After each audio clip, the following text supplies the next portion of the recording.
যোৱাকালি মই এই গাজৰৰ হালোৱাখিনি বনাইছিলোঁ। যোৱাকালি ভিডিঅ'টো মই দিব নোৱাৰিলোঁ। আজি ইয়াৰ ৰেচিপিটো আপোনালোকৰ মাজলৈ শ্বেয়াৰ কৰিছোঁ। ইয়াৰ বাবে মই আধা কেজি গাজৰ লৈ লৈছোঁ।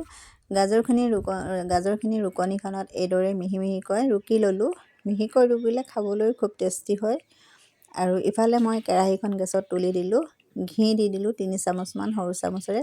ইলাচি গুটি দুটামান খুন্দি দিলোঁ আৰু তেজপাত এখিলা দি মই ৰুকি থোৱা গাজৰখিনি ইয়াত এড কৰি দিছোঁ। অকণমান ফ্ৰাই কৰি ঢাকনখন লগাই দিম যাতে গাজৰখিনি সিজি যায় ধুনীয়াকৈ। ঢাকন লগালে এয়া অকণমান সিজি আহিলে ল' টু মিডিয়াম ফ্লেমত সিজাই ল'ব লাগে, নহ'লে জ্বলি যাব। এতিয়া চেনি এড কৰি দিছোঁ।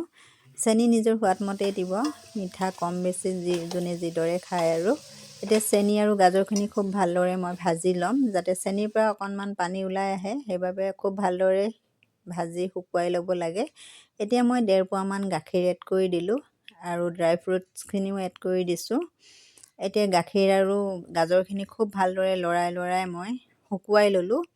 শুকুৱাই এয়া আমাৰ গাজৰৰ হালোৱাখিনি ধুনীয়াকৈ ৰেডি হৈ গ'ল, দেখিছেনে? আৰু কালাৰটো ইমান ধুনীয়া হৈছে দেখিছেনে? খাবলৈ সঁচাকৈ বিৰাট টেষ্টি হৈছিল। ভাল লাগিলে ট্ৰাই কৰি চাব। ৰেচিপিটো চাই কেনে লাগিলে ভাল লাগিলে জনাব আৰু শ্বেয়াৰ কৰিব। নতুনসকলে ফ'ল' কৰিব। আজিলৈ আহোঁ, বাই।